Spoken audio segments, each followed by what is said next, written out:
हम कहते हैं कि हम मैकाले से जुदा हो रहे हैं, वास्तव में आप मैकाले की पूंछ पकड़ के लटके हुए हैं। Let me show you some figures.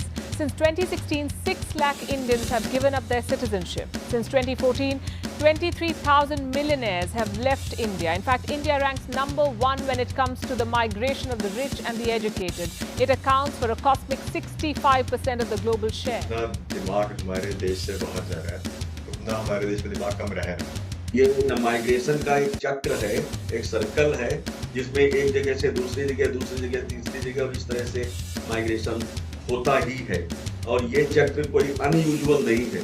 लेकिन यहाँ आके एक दिखाने के लिए बहुत ही अच्छा लाइफस्टाइल है, एक बहुत ग्लोरीफाइड रियलिटी है, घर ले लिया, कार ले ली। एक मैन पावर प्लानिंग कमीशन जरूर बनाना चाहिए। हमने अपना मैन पावर प्लानिंग नहीं की हुई है।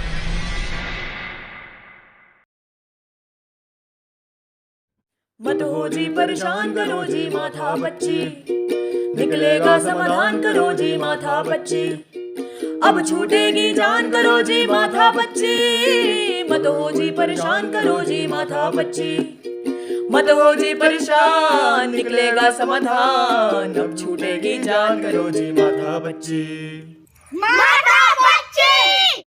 Hello everyone and welcome back to Matha Pachi. I am Anukriti and today I am with my father Dr. P.K. Bajpai and my brother Shivam Bajpai.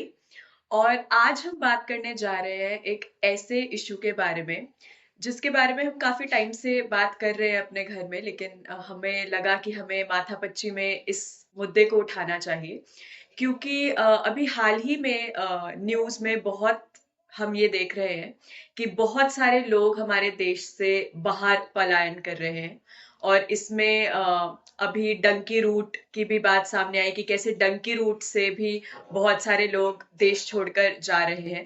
Film भी बन गई है डंकी के ऊपर है हाँ, शाहरुख खान।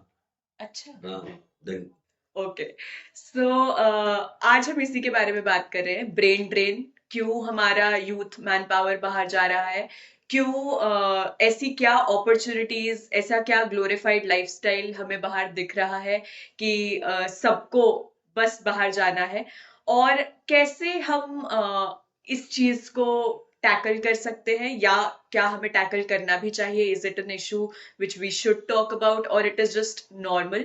सो आज इसी के बारे में बात करेंगे। तो सबसे पहले मैं आप दोनों से पूछना चाहूंगी कि what do you think about this phenomenon, कैसे आप इसको लेते हैं? आप ये शिवम से पूछ लीजिए, वो यंग पर्सन पर्सपेक्टिव पहले आना चाहिए। हाँ देखो, मेरा तो ये मानना है कि जितना दिमाग हमारे देश से बाहर जा रहा है उतना हमारे देश में दिमाग कम रह रहा है। राइट। तो इसका सीधा इम्प्लीकेशन ये है कि अगर हमारे देश से सारा यूथ गायब हो जाएगा तो पीछे जो हमारे देश के अपने काम है वो कौन करेगा? जो हमारे देश के डेवलपमेंट के लिए रिक्वायर्ड है चीजें वो कौन करेगा? तो मेरा ये मानना है, this is how I see it. Okay, very good, very good. पर आई थिंक इसमें बिगेस्ट बात अपॉर्चुनिटीज की ही है। बिल्कुल ठीक है, क्योंकि बहुत बार हम, और मुझे लगता है ज्यादातर लोग जो बाहर जाने की सोचते हैं वो इसीलिए सोचते हैं क्योंकि शायद उनको यहाँ पे उतनी अपॉर्चुनिटीज नहीं दिखती। ऑल्दो अगर हम बाहर का भी फिर देखें तो शायद वो वैसी जॉब्स नहीं कर रहे हैं जो शायद वो करने गए थे, एंड जो यहाँ के टर्म्स में हम शायद मिनियल जॉब्स सोचे या इतना डिग्निफाइड जॉब्स नहीं है, वो वहां जाके वही काम करें, लेकिन यहाँ आके एक दिखाने के लिए बहुत ही अच्छा लाइफस्टाइल है, एक बहुत ग्लोरीफाइड रियलिटी है, घर ले लिया, कार ले ली, और वहां पे जाके हर चीज जो वो यहाँ शायद करना भी नहीं चाहेंगे वो डिग्निफाइड हो जाती है। ये भी हमें सोचना है कि ऐसा क्यों है, वहां इतनी डिग्निटी ऑफ एवरी जॉब क्यों है और यहाँ शायद उनको वैसा नहीं दिख पा रहा।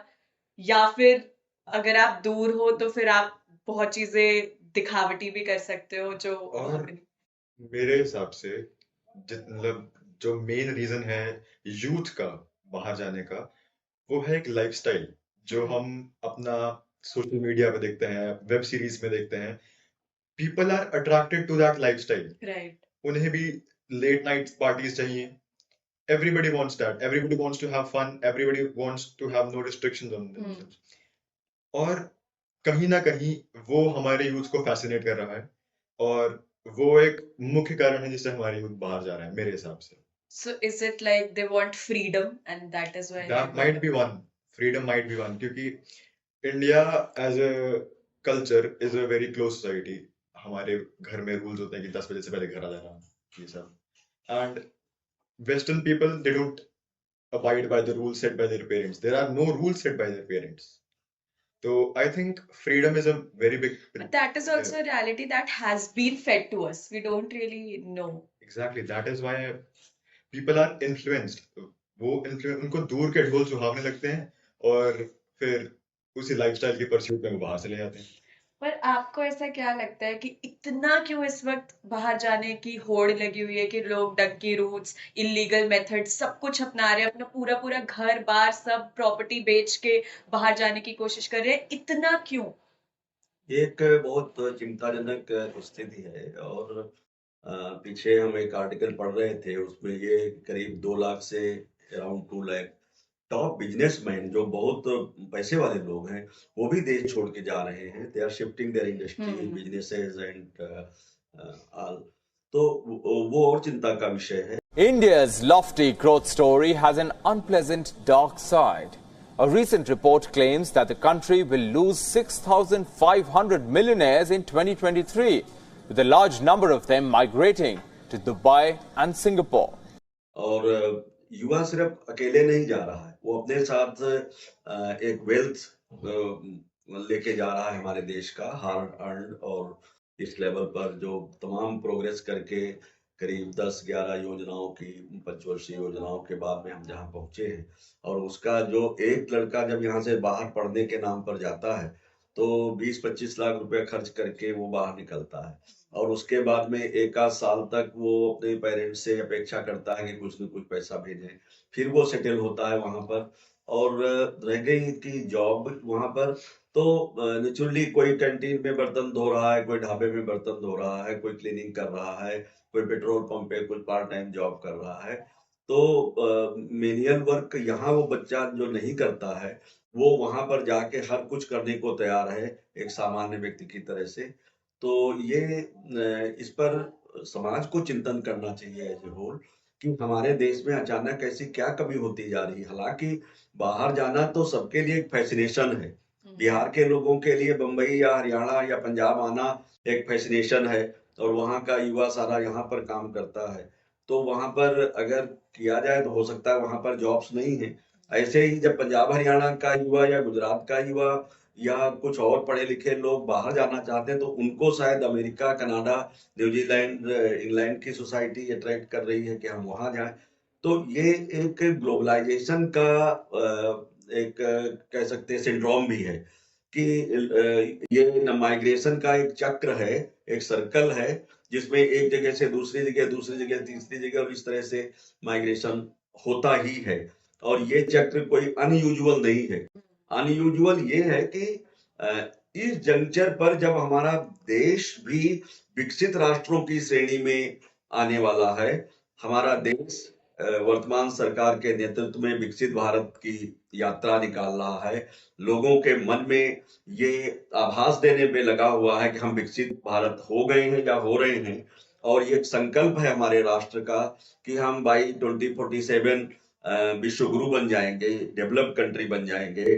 तो फिर बजाय इसके कि इस संकल्प को और साथ हमारा युवा वो बाहर निकल के जा रहा है, तो अगर हम 20 साल में, आने वाले 20 वर्षों में हमारा देश विकसित हो गया, तब वो अगर यहाँ दौड़ के आएगा तब उसको कौन एक्सेप्ट करेगा. और आज भी जब यूक्रेन में युद्ध शुरू हुआ तो वहां से लगभग 1 लाख से ऊपर लोग यहाँ से लेके आए गए. तो मेरा तो ये सवाल होता है कि फिर ये लोग वहां गए क्यों, किससे पूछ गए. और जब आप वहां मुसीबत में पड़ जाते हैं तब आप सरकार की तरफ देखते हैं, उनके पेरेंट्स अखबारों में बयान देने लगते हैं, मोदी को चिट्ठियां लिखने लगते हैं, सरकार को रिक्वेस्ट करने लगते हैं कि मेरे बच्चे को लाओ वहां से, वो संकट में है. यही हमने यमन में देखा, यही हमने यूक्रेन में देखा, यही हम सब जगह देख रहे हैं. तो हमारी देश की सरकार का क्या यही एक काम रह गया कि वो मुसीबत में पड़े तो उनको ले लेके आए, और बाकी लोग अपने हिसाब से जाएं और अपने मतलब देश के लिए उनका कोई सोच ही नहीं है. आफ्टर ऑल जिस देश में हम माटी का मोल जिसको कहते हैं, जिस देश में हम पैदा हुए हैं, उस देश के मिट्टी का हमने क्या मूल्य लगाया हुआ है. सिर्फ ये कि हम यहाँ पर बड़े हो जाएं और एक समझ लें, और जब हमें कुछ समाज को देने की बारी आवे तो हम बाहर खिसक जाएं। आफ्टर ऑल आपको कितना चाहिए फ्रीडम? आपको अगर बार और मतलब नाइट लाइफ चाहिए तो आज सभी अच्छे शहरों में यहाँ भी है। दूसरी बात यह है कि अगर आपको जॉब की फ्रीडम चाहिए तो यहाँ भी अब कारपोरेट सेक्टर और डेवलपमेंट सेक्टर काफी बढ़ रहा है, तो यहाँ भी you can find out jobs. आप ये कह सकते हैं सरकार को जो सोचने की बात है कि यहाँ शायद वेजेज उतने डिफाइंड और ल्यूक्रेटिव नहीं है, तो हम कह सकते हैं कि अगर आप किसी को 8 घंटे, जैसे विदेशों में है कि वहां पर आवर के हिसाब से पैसे मिलते हैं, तो अगर हमारे यहाँ 8 घंटे कोई जॉब करता है और उसको हम से 500 रुपए की दिहाड़ी चल रही है जैसे अभी एक डेली वेज लेबर की, और पढ़े लिखे आदमी भी लगभग उसी रेंज में हैं, जो कोई बीटेक करके या बीसीए करके बच्चा पहले बार लगता है तो वो दिन भर के 1000 रुपया ही मुश्किल से कमाता है, उसके बाद में धीरे धीरे वो आगे ग्रो करता है। तो इसमें दो बातें हैं कि एक तो ये है कि वो ग्रोथ यहाँ भी आप ला सकते हैं, जैसे जैसे आपके अंदर स्किल का डेवलपमेंट होगा आपकी वैल्यू भी बढ़ेगी, तो इस तरह से आप कर सकते हैं। रिस्ट्रिक्शन कोई भी नहीं है, लेकिन जिसको अभी शिवम जी ने कहा कि दूर के ढोल सुहावने, तो ये मृगमरीचिका है, शायद वहां पर जाके उनको लगता है, बाकी वहां जाके कितने लोग नाइट लाइफ वाले यहाँ जाते हैं वहां पर, मतलब वो जिस हालत में जो मजदूरी करने के लिए वहां पहुंच रहे हैं या कुलीगिरी कर रहे हैं, लोडिंग अनलोडिंग का काम कर रहे हैं, किसी तरह से सर्वाइवल मतलब बड़ी मुश्किल में कर पा रहे हैं, ज्यादा मेहनत कर रहे हैं, तो वो फिर नाइट लाइफ के लिए तो वहां नहीं गए हुए हैं ना। मुझे लगता है it's also about the mindset, क्योंकि माइंडसेट का, यस, हमें हमेशा से ही बाहर की लाइफ लोग Attract हमेशा करते से हैं। बहुत अट्रैक्ट करते हैं। There is a certain level of superiority that we attach to बाहर का कोई। अब यहाँ पे भी हम जैसे देखते हैं हमारे मॉन्यूमेंट्स में, जब भी कोई बाहर के लोग आते हैं तो हमारे लोग उनके साथ फोटो selfie खिंचवाने के लिए, खिंचवाने दौड़ते सेल्फी हैं। खिंचवाने के लिए, and it has something to do with the colonisation, because हमारा माइंडसेट अभी भी वैसा ही कोलोनाइज्ड माइंडसेट है। We think of ourselves as being inferior, we think of them as being superior to us, और वो कहीं ना कहीं हमारे माइंडसेट में है ही, जो शायद आगे आने वाली जनरेशंस के साथ थोड़ा थोड़ा चेंज होगा, पर उतना भी नहीं हो रहा है। और अभी भी आप देखो, किसी से भी हम बात करते हैं तो बहुत गर्व से लोग बताते हैं, अरे मेरा एक बेटा ऑस्ट्रेलिया में, एक बेटा कनाडा में। एंड हम भी मतलब उस टाइम पे हमें भी यही लगता है, अरे वाह, मतलब अगर वो बाहर है इसका मतलब कि वो सच में कुछ बहुत अच्छा करे या बहुत ये कुछ बात एक अचीव स्टेटस करे। सिंबल बन चुकी है। पर मेरा इसमें एक बहुत स्ट्रॉन्ग टेक है। 80s के लास्ट में, इट वाज अराउंड 1988, मैं जापानीज के साथ में काम कर रहा था और जापानीज प्रोफेसर्स यहाँ आए हुए थे and I was part of the team.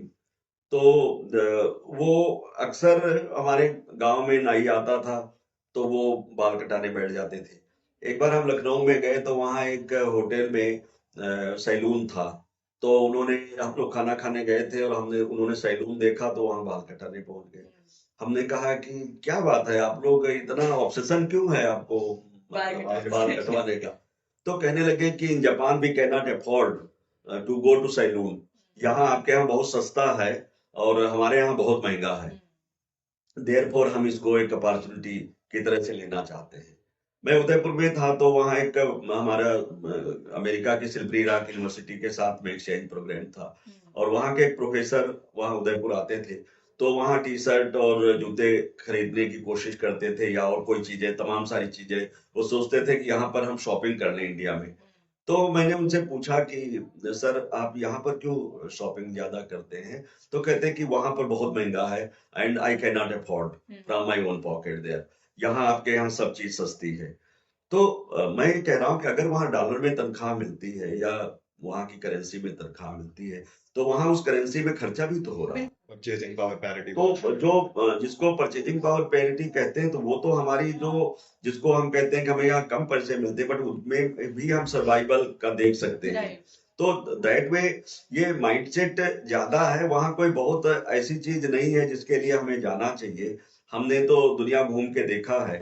एक बार मैं फिनलैंड गया था, इट वाज 2002, और वहां हमने देखा कि जैसे यहाँ ठेले लगे हैं तो वहां भी वीकली हाट एक लगती थी। टेम्पियर जगह है वहां पर एक, तो हेलसिंकी से करीब 200 किलोमीटर दूर है ये शहर। तो वहाँ कोई मेरे को सज्जन मिले, कहते कि यहाँ संडे है और यहाँ हाट लगती, लेट अस सी। तो मैंने देखा बिल्कुल इंडिया जैसी हाट वहां पर लगी हुई थी। तो वहां एक ठेला लगाया हुआ था और ठेले पर कुछ चीजें बेच रहा था। तो भाई अपीयरेंस वाइज वो मुझे इंडियन जैसा लग रहा था। तो मैंने पूछा, ब्रदर वो ही मुझे देख के पूछने लगा कि आप इंडिया से हैं? तो जब हिंदी में बोला, हमने कहा हाँ आप। कहता हम भी इंडिया से हैं। वो वेस्ट बंगाल का था और वहां से भाग के गया हुआ था वहां पर। फिर वो हमने कहा कि तुम ये, तो कहता है कि और क्या करें यहाँ पर हम मैंने कहा ठेला तो आप वहां भी लगा सकते थे, वीकली हाट में ठेला लगाते हैं। तो उसने कुछ जो स्टोरी नरेट की वो बहुत लंबी डिफरेंट है, बट कुल मिला के कि वहां कोई बहुत ल्यूक्रेटिव लाइफ सारे इंडियंस जी रहे हो, ये तो जरूरी नहीं है। वहां भी जाके जैसे यहाँ बिहार से माइग्रेशन होता है और झुग्गी झोपड़ियों के पार्ट वो बनते हैं, बाद में कहीं 20-25 साल काम करने के बाद में कोई मकान वगैरह बना पाते हैं। लगभग वही हालत यहाँ से जो माइग्रेट करके वहां जाते हैं। तो शायद पहली जनरेशन तो स्ट्रगलर ही रह जाती है, सेकंड जनरेशन कुछ कर पाएगी अच्छा। मैं समझता हूं कि as a country, as a society हमें इस गंभीर विषय पर चिंतन करना चाहिए। और मेरी सरकार से भी एक मेरी गुजारिश है इस वीडियो के माध्यम से कि एक मैन पावर प्लानिंग कमीशन जरूर बनाना चाहिए। हमने अपना मैन पावर प्लानिंग नहीं की हुई है। इस साल हमें देखना चाहिए कि हमें कितने तो ड्राइवर चाहिए, वो भी क्वालिफाइड होने चाहिए, कितने क्या चाहिए, हर सेक्टर, फॉर्मल से इनफॉर्मल सेक्टर, कितने एग्रीकल्चर वर्कर चाहिए, कितना आपको डॉक्टर चाहिए, जैसे हमने एक वीडियो में और बोला था। तो हमें पता होना चाहिए और हम ये मैन पावर फोरकास्टिंग करते रहें 1-2 साल आगे की, सो दैट और बड़े हम आराम से कर सकते हैं given the statistical tools and reality assessment. इसके लिए सरकार का कोई संभावना नहीं है। और इस पर एक बड़ा पुराना लेख, जब मैं अपनी पीएचडी कर रहा था 1991 में, तब हमने लिखा था कि हमारे देश में मैन पावर प्लानिंग ही नहीं है। जिसका मन करता है कि वो करता चला जा रहा। पूछो कि सारे लोग अगर बीटेक कर लेंगे कंप्यूटर साइंस में, और बीटेक की मान लिया जरूरत है आपको इलेक्ट्रिकल इंजीनियर में या सिविल इंजीनियरिंग में या किसी और इंजीनियरिंग में, तो वहां पर बच्चा नहीं जा रहा, सब लोग कंप्यूटर साइंस में कर लेंगे। तो आप क्यों एडमिशन देते हैं कंप्यूटर साइंस का? क्यों नहीं आप फोरकास्टिंग पहले से करते कि इस साल इतने लोगों को एडमिशन देना चाहिए इस विधा में, क्योंकि आगे आने वाली डिमांड 5 साल बाद ये होगी। क्योंकि एक कोर्स भी जैसे बीटेक का कोर्स है या बीसीए है या सब 3 साल से 5 साल के कोर्स सब हो गए। तो 3 साल 5 साल के आगे की आप फोरकास्टिंग, मैन पावर फोरकास्टिंग क्यों नहीं कर सकते? और अगर कर सकते हैं तो एक उसके मुताबिक एजुकेशन सिस्टम को आप इम्प्रोवाइज करिए। अब क्या हो रहा है, देश ने तो हमारे, देखिए सरकार तो अच्छा सोचती है और आगे की भी सोचती। जैसे इन्होंने नेशनल स्किल डेवलपमेंट काउंसिल बनाई, इवन मिनिस्ट्री भी बनाई स्किल डेवलपमेंट की, लेकिन हो क्या रहा, वहां से फर्जीवाड़ा हो रहा। तो हमारे देश में ये जो एक बीमारी है कि जो भी काम होता है वो फर्जीवाड़े से शुरू होता है और बाद में डूम टू फेलियर। तो इसको अगर हम रोक दें और लोग रियल सेंस में स्किल डेवलप उनकी हो जाए, उनको सपोर्ट मिल जाए, सपोर्ट मिलने से उनका अपना रोजगार सेटल हो जाए, तो मैं नहीं समझता कि हम इस माइग्रेशन को अरेस्ट नहीं कर सकते। लेकिन इस संबंध में सोसाइटी के लेवल पर और सरकार के लेवल पर, दोनों लेवल पर कोई होलिस्टिक प्लानिंग नहीं है। और चूंकि उसके अभाव में लोगों को ये लगता है कि समटाइम्स उनको लगता है डेवलपमेंट वाइज, समटाइम्स रोजगार वाइज, समटाइम्स आज एजुकेशन तो एक वहां सेटल होने का रूट हो गया है, क्योंकि सोचते हैं कि इससे हमें मतलब आसानी से वहां पर चले जाएंगे और बाद में वहीं पर सेटल हो जाएंगे।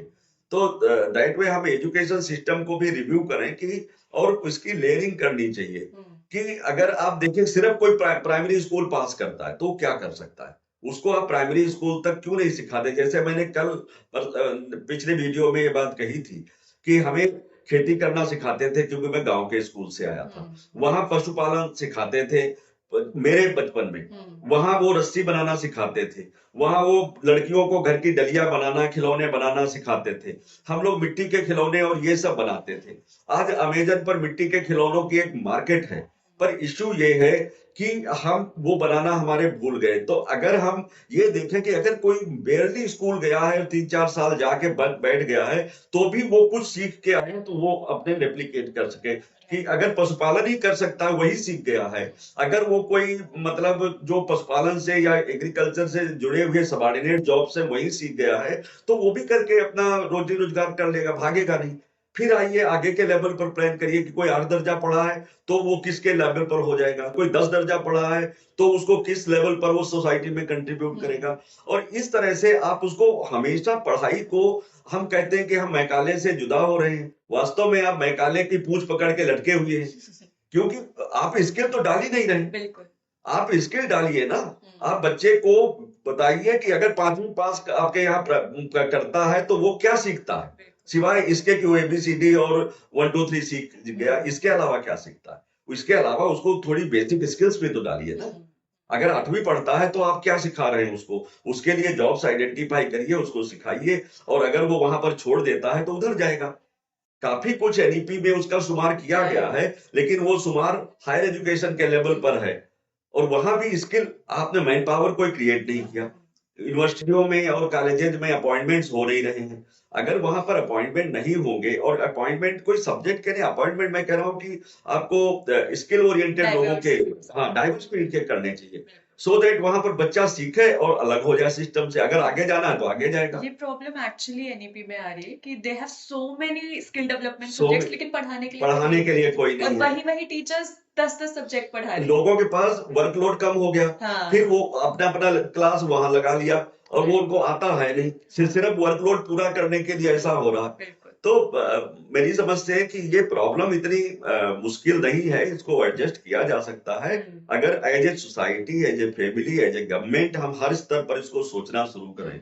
और एक लास्ट बात कह के मैं अपनी बात, कि जैसे आपने म्यूनिसिपल कॉर्पोरेशंस बना दिए या आपने ग्राम पंचायत बना दी, आप ग्राम पंचायत की, जब हम लोग 95 में एक्ट का अमेंडमेंट हुआ था, नया एक्ट आया था पंचायत राज एक्ट, तो हम कहते थे कि 73rd 4th अमेंडमेंट कॉन्स्टिट्यूशन का हुआ है और उससे देश में एक क्रांति आ जाएगी, क्योंकि पावर टू द पीपल होगा। भाई पावर टू द पीपल तो हो गया, लेकिन गांव की सरकार ने, यानी ग्राम पंचायत ने अपने युवा के लिए क्यों नहीं प्लान किया कि उसको क्या पढ़ना है, कहाँ जाना है, क्या नहीं जाना। इसी तरह से शहर की सरकार ने, पहले म्यूनिसिपैलिटी और जिला परिषद के स्कूल्स होते थे, हरियाणा में जिला परिषद और म्यूनिसिपल कॉर्पोरेशन के लोकल बॉडीज के कोई स्कूल्स या हॉस्पिटल्स या कुछ भी इस तरह का नहीं है कि वहां पर आप एक एम्प्लॉयमेंट लेयर जनरेट कर सके, आप अपने लोगों के लिए प्लान कर सके कि मेरी ये जुरिडिक्शन का बच्चा है तो हम इसके लिए प्लानिंग करें। तो सारी प्लानिंग कोई सेंट्रल लेवल पर नहीं होनी है, लोकल लेवल पर जो लेयर्स हैं वहां भी प्लानिंग होनी चाहिए। सिमिलरली अगर यूनिवर्सिटी और कॉलेज अपने बच्चों को भर्ती करते हैं तो उनके ऊपर मैंडेट पक्का होना चाहिए कि आप 100% एम्प्लॉयमेंट इनका जनरेट करेंगे, नहीं तो इनकी काउंसलिंग करके इनको फर्दर स्किल डेवलपमेंट इसका करिए। आप बाहर ये जो अनएम्प्लॉयड यूथ को मतलब आउट नहीं कर सकते। तो अगर हम इसको गंभीरता से लेंगे, सिर्फ नारेबाजी तक नहीं रखेंगे, तो हमारे देश का तो विकास बाउंस में होगा, बट लेकिन हम ये जो यूथ ड्रेन है हमारे देश से, इसको भी हम अरेस्ट कर पाएंगे। बिल्कुल। आई थिंक आपने बहुत अच्छे सजेशंस दिए हैं, और हर लेवल पे प्लानिंग, और उसके बाद उस प्लानिंग के बाद एम्प्लॉयमेंट अपॉर्चुनिटीज, और उस एम्प्लॉयमेंट अपॉर्चुनिटी में आगे ग्रोथ अपॉर्चुनिटीज। Yes. क्योंकि अभी CS का जैसे आप बता रहे थे, लोग इसीलिए भाग रहे हैं क्योंकि वहां पे ग्रोथ बहुत तेज है और पैसा बहुत ज्यादा है, इसीलिए जो सिविल कर रहे हैं, इलेक्ट्रिकल कर रहे हैं, वो भी आखिर जॉब CS या IT इंडस्ट्री में ही कर रहे हैं। तो हर सेक्टर के हिसाब से उतनी ही अपॉर्चुनिटीज, उतनी ही ग्रोथ और उतनी ही इनकम अगर हम किसी तरह इंश्योर कर पाए प्लानिंग के लेवल पे, तो आई थिंक ये हम चीज से डील कर सकते हैं। ऑल्सो थोड़ा सा we have to start taking our work seriously. यहाँ पे लोगों में ये बात की बहुत कमी है कि वो अपने काम को सीरियसली नहीं लेते, उसको बस एक मीन्स देखते हैं to attain something else. So there is no effort that they put in their job, rather than their job is just a tool कि जिससे वो आगे का कुछ अचीव कर सके। कारपोरेट वाले तो बधुआ मजदूर बनाए हुए हैं बिल्कुल। और गवर्नमेंट वाले बॉदर नहीं करें, एक बार बंदा घुसा उसके बाद में बादशाह हो जाता है। Exactly. वो तो अपने को मतलब शायद ही प्राइम मिनिस्टर से कम समझता हो, बाकी वो काम कुछ नहीं करना चाहता, नेतागिरी पूरी करना कुछ चाहता। लेवल ऑफ ईमानदारी अपनी जॉब के वो लिए मतलब बहुत समस्या हो गई हाँ है, तो वही लोग बाहर जाके करते लेकिन हैं। एजुकेशन के सेक्टर में भी बहुत सारे लोग जो सिर्फ पढ़ने के लिए ही बाहर जा रहे हैं वो इसीलिए जा रहे हैं क्योंकि मैं अपने सब्जेक्ट की बात करती हूँ या पीएचडी रिसर्च टॉपिक्स की बात करती हूँ, बहुत सारे जो लोग हैं वो नई रिसर्चेस को सपोर्ट ही नहीं करना चाह रहे जी तो वो जाके बाहर वो नई रिसर्चेस कर रहे हैं, फिर 10-15 साल बाद 20 साल बाद वो चीज इंडिया में आती है, यहाँ पे वो नहीं बनती है जो बाहर सब लोग कर चुके कर हैं। चुके होते हैं, तो आउटडेटेड होते हम आउट ऑफ द बॉक्स नहीं सोचना चाह रहे हैं, हम ये नहीं सोचना चाह रहे हैं कि हम अपने काम में कुछ एफर्ट पुट करें। तो बहुत जो हम पिछली वीडियो में भी बात करें तो बहुत रिजल्ट ओरिएंटेड माइंडसेट है, हम उस चीज को उतनी इंपॉर्टेंस नहीं दे रहे, the thing in itself rather than we are just talking about things as an end. हैं। एक तो क्यूरिकुलम जो है ना हाँ हमारे यहाँ बड़ा फिक्स है। हाँ क्यूरिकुलम को मैंडेटोरली हर साल रिवाइज करना चाहिए, ट्रू और जब तक क्यूरिकुलम से हम बिल्कुल स्ट्रिक्टली बंधे रहेंगे और 10-10 साल क्यूरिकुलम रिवाइज नहीं होगा, तब तक भी ये इश्यूज आएंगे, क्योंकि नई नई चीजें आप इनकॉर्पोरेट ही नहीं कर पाते। बिल्कुल आप हर साल देखिए कि इस साल क्या डेवलपमेंट हो गए किसी भी पर्टिकुलर फील्ड में, और उनको लीजिए, और स्किल पर जोर होना चाहिए, बजाय रोड लर्निंग यहाँ बहुत ज्यादा है, स्किल पर जोर नहीं है। वो अगर स्किल पर जोर हो जाएगा तो बच्चे को यहाँ काम भी मिल जाएगा। राइट। तो आई थिंक यस एक rigorous planning, do you want to add something to it? आपका जो एक उसमें विचार होगा मेरी समझ से वो ज्यादा आवश्यक होना चाहिए, क्योंकि यंग जनरेशन को आप ही रिप्रेजेंट कर रहे हैं। I think India has a lot to offer to the youth. जैसे आप से बीटेक कर रहे हैं, मैं ये पूछूं कि जैसे आपके कोर्स में जावा है या फलाना कोई या पाइथन है या कुछ भी है, तो क्या आपको उसकी एप्लीकेशन आती है?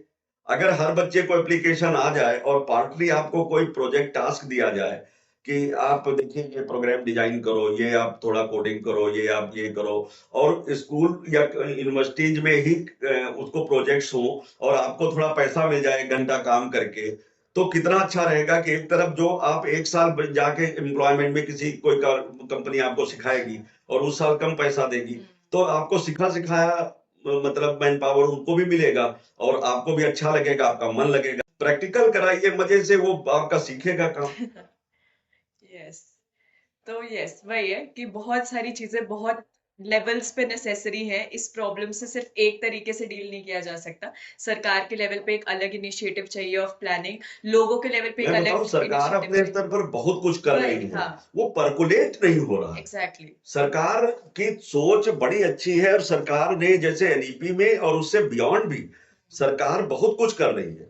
सरकार तो आपके घर रोटी भी दे रही है, 5 किलो आटा भी दे रही है, गेहूं भी बांट रही है कि चलो रोटी, पर सरकार की जान लोगे क्या? हाँ पर्कुलेशन माइंडसेट के लेवल पे भी हमें माइंडसेट, खुद वो के सोसाइटी को जागना खुद के होगा। अंदर बहुत चेंजेस लाने की जरूरत है। वो जो एक ग्लोरिफिकेशन हमने कर दी है या फिर एक हमारा माइंडसेट बहुत एक सुपीरियोरिटी इंफीरियोरिटी वाला बन गया है, वो हम सबको मिलके as a society, not just the government, everyone has to work together to address this problem. देखिए, इसको हम कंक्लूड इस बात से हाँ। कर सकते हैं कि हमने कहीं एक आर्टिकल पढ़ा अभी पीछे कुछ दिन पहले कि अगर यही ट्रेंड रहा तो हमारी पॉपुलेशन इज गेटिंग ओल्डर, जिसको हम अभी तक पॉपुलेशन डिविडेंड की बात करते थे, या हम कहते थे कि हमारे पास दुनिया का सबसे ज्यादा यूथ मैन पावर है, तो हम ये जो टैग था प्रोग्रेसिव टैग, इसको हम लूज कर देंगे, एंड बाय 2050 हम एक ओल्डर मैन पावर के देश बन के रह जाएंगे, और हमारे जवान या तो बूढ़े हो लिए होंगे या फिर पॉपुलेशन ग्रोथ वैसे 2 से नीचे आ गई है ग्रोथ रेट हमारी, मतलब लगभग 1.5 के आसपास, अभी 1.5 2 पौने 2 के बीच में चल रही है। तो दैट वे आप समझ लीजिए कि अब वो बच्चों का जो एक बूम था वो अब नहीं है देश में, और that way in another 20 years you are going to lose the tag of young the largest younger population, और आप एक ओल्डर पॉपुलेशन की तरफ बढ़ेंगे, और फिर उसी तरह की क्राइसिस जो चाइना फेस कर रहा है वही उसी तरह की क्राइसिस हम फेस करने वाले हैं। इसलिए हमें आज सोचना पड़ेगा और एक गंभीरता से जो मैन पावर प्लानिंग कमीशन बनाना चाहिए, जिसको कहना चाहिए कि वो 20 years की डेटा कम से कम इकट्ठा करके और 5 years की फोरकास्टिंग करें, तब बात बनेगी। बिल्कुल। Okay so I think we can end the discussion here. Thank you all for tuning in. आपका हमारे साथ जुड़ने के लिए बहुत बहुत शुक्रिया, और ऐसे ही हम और वीडियोस डालते रहेंगे। Thank you. नमस्कार। So nice.